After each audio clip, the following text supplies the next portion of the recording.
ओम शांति। संतान के रूप में हमारे घर में कौन पैदा होता है, आज बहुत अच्छा टॉपिक है और इसको ज़रूर सुनना अंत तक। और इसमें प्रैक्टिकल जो सत्य घटनाएं हैं वो ही आज बताते हैं। आज हमारे घर में जो भी होता है, हमारे जीवन में जो भी होता है, वो हमारे कार्मिक अकाउंट के कारण ही होता है। घर में बच्चे पैदा होते हैं हमारे घर में, तो या तो कुछ लेने आते हैं या कुछ देने आते हैं, तभी तो हमारे घर में पैदा होते हैं। आज हम जो चाहें, हम जैसे इच्छा चाहें वो चॉइस भी नहीं कर सकते हैं माँ बाप के, जैसे चाहें वैसे बच्चे पैदा हों। हर एक चीज़ कार्मिक अकाउंट से मिलती है। किस हिसाब से बच्चे पैदा होंगे, क्या किया जो पैदा होंगे, कैसे बच्चे पैदा होंगे। ये तो कहा जाता है कि जैसा हम बॉल फेंकेंगे वैसा ही रिटर्न में आएगा। अच्छा कर्म करेंगे तो अच्छा रिटर्न में आएगा, बुरा कर्म करेंगे तो बुरा मिलेगा। ये तो सभी जानते हैं, क्योंकि लेन देन की ये बाजी है। ये सारा खेल है, हमें उसी अनुसार मिलेगा। ये प्रकृति का नियम है, जैसा कर्म करोगे वैसा फल पाओगे। कोई संतान सुख देने आता है, कोई संतान दुख देने आता है। कोई श्रवण जैसा बच्चा पैदा होता है, कोई बहुत आज्ञाकारी होता है, कोई दुश्मन बन के हमारे घर में आता है, कोई प्यारा सा दोस्त बनकर हमारे घर में आता है। कोई बच्चा बहुत खतरनाक हमारे घर में पैदा होता है, क्योंकि हमें आगे पीछे का कुछ भी जन्म का पता नहीं होता है। फिर हमेशा कहते हैं हमारे साथ ही ऐसा क्यों होता है। एक माता बताती है, एक छोटी सी बच्ची 1 साल की है, मुझे इतना परेशान करती है, इतना परेशान, मुझे पूरी पूरी रात सोने नहीं देती है। और छोटी सी बच्ची है और इतना कुछ भी मानता नहीं है और मुझे मारती रहती है। मैं इतनी परेशान हूँ, रोती रहती हूँ।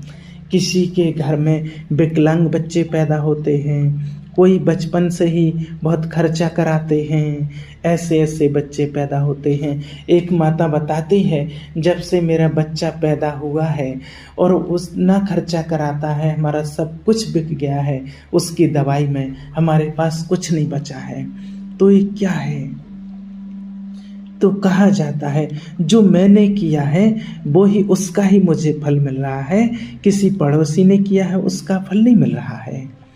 हमें हमारे कर्मों की फल की ही सज़ा हमको मिलती है। मेरे कर्मों की फल की सज़ा या खुशी मुझे ही मिल सकती है। जैसा बीज बोएंगे फल वैसा ही मिलेगा ना। आम का बीज बोएंगे तो आम का ही फल निकलेगा। तो हर एक ऐसे ही कहते हैं, हमने तो इस जन्म में कुछ नहीं किया, फिर ऐसा क्यों? कई बार तो लोग कहते हैं कि इससे अच्छा तो बच्चा ना होता तो अच्छा, लेकिन सभी के साथ ऐसा नहीं होता है। कई बच्चे बहुत अच्छे होते हैं। तो संतान के रूप में हमारे पूर्व जन्म के संबंधी ही हमारे आकर जन्म लेते हैं। अभी ये 4 प्रकार के बच्चे होते हैं। सबसे पहले जो बच्चा होता है ऋणानुबंधन वाले, माना पूर्व जन्म का ऐसा जीव जिससे हमने कोई ऋण लिया हो या उसका किसी भी प्रकार से हमने धन नष्ट किया हो, वो हमारे घर में संतान बनकर जन्म लेगा और हमारे घर में बीमारियां, व्यर्थ के कार्य में पैसा तब तक नष्ट करेगा जब तक उसका पूरा हिसाब किताब ना हो जाए। वो जिस दिन उसका हिसाब किताब पूरा हो जाएगा, 1 सेकंड भी वो नहीं टिकेगा, चाहे वो डॉक्टर का हिसाब किताब हो, किसी भी चीज़ का हो। कई बच्चे जन्मते ही हॉस्पिटल में रहते हैं और बहुत खर्चा करा के फिर वहीं के वहीं शरीर छोड़ देते हैं। ब्याज सहित हमको पैसा चुकाना पड़ता है। एक छोटी सी बात है, 2 भाई थे और उनके माता पिता नहीं थे और वो दोनों भाई थे और उसकी तबीयत एक की छोटे की ठीक रहती है। तो बड़े ने अपनी पत्नी से कहा इसकी तबीयत तो ठीक नहीं रहती है, इसको क्या किया जाए, अगर वो शरीर छोड़ देगा तो उसका जो हिस्सा है वो भी हमको मिल जाएगा।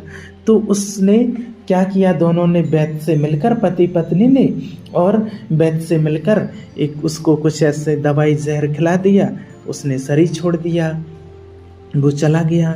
अब दोनों कुछ ही दिन के बाद उन दोनों के बीच पति पत्नी के यहाँ एक बच्चा पैदा हुआ और बचपन से ही इतना बीमार रहने लगा, इतना बीमार कि वो सारा जितना उसका पैसा था सारा उसका पैसा इलाज में चला गया। अंत में वो हॉस्पिटल में था, तभी उसने कहा कि मैं तुम्हारा वही भाई हूँ जिसका तुमने पैसा खा लिया था, अभी मेरा और तुम्हारा हिसाब किताब चुकता होता है, अभी मैं चलता हूँ।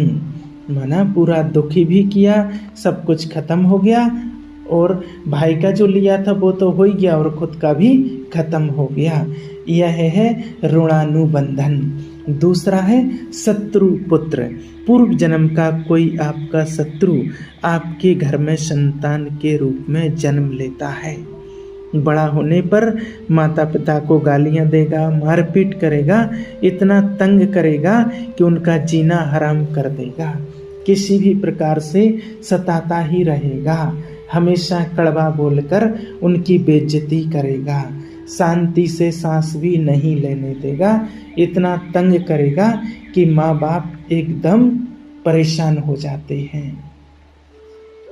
और आजकल के बच्चे यही कर रहे हैं, माँ बाप को मारते हैं, घर से निकाल देते हैं, पैसे लूट लेते हैं।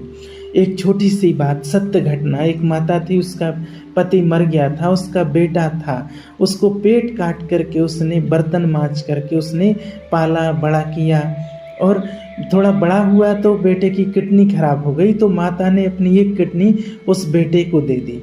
कुछ समय के बाद उसकी शादी हो गई और उसकी पत्नी आई तो वो ठीक नहीं थी, वो माता को बहुत तंग करती थी। ये सत्य घटना है।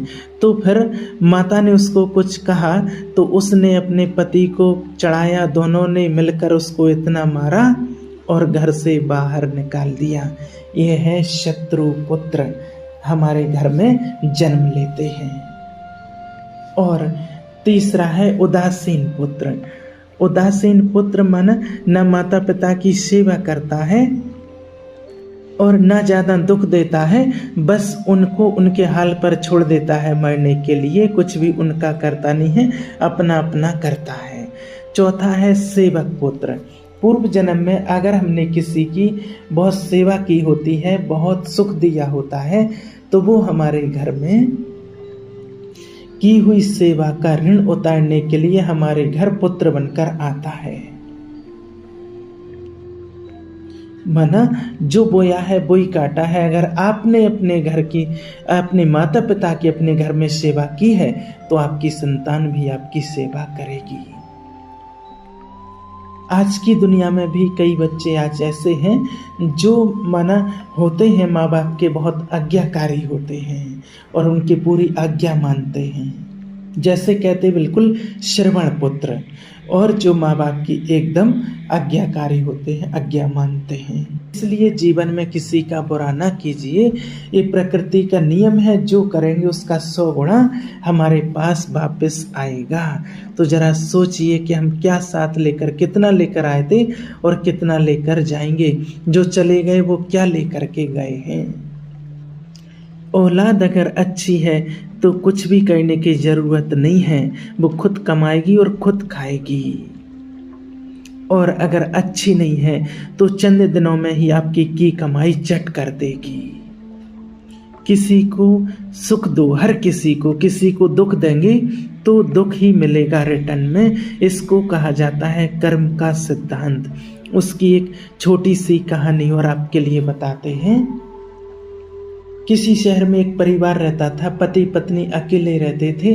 बहुत समय हो गया था लेकिन उनके यहाँ कोई संतान नहीं हुई थी। बहुत दान पुण्य किया, बहुत जप तप किया, लेकिन अंत में उसको एक पुत्र की प्राप्ति हुई। उनका जीवन खुशियों से भर गया। उनका वो पुत्र 1 साल भी नहीं जी पाया एक बार उसके जीवन में, और वो बहुत बीमार रहा और अतः अंत में उसकी मृत्यु हो गई। अब उसकी माँ और परेशान होकर बिलखने लगी, रोती रहती थी, तड़पती रहती थी। पति से उसका ये दुख देखा ना गया, तो वो अपनी पत्नी को लेकर एक बड़े संत के पास गया और वहाँ उसकी पत्नी ने सारा वृत्तांत संत को सुनाया।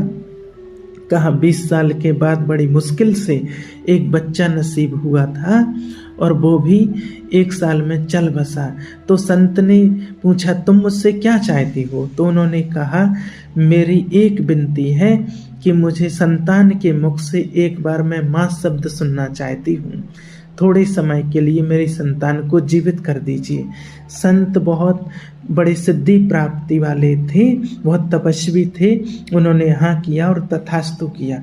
उनके ऐसा कहने से उनकी संतान जीवित हो गई। माँ के खुशी का ठिकाना ना रहा।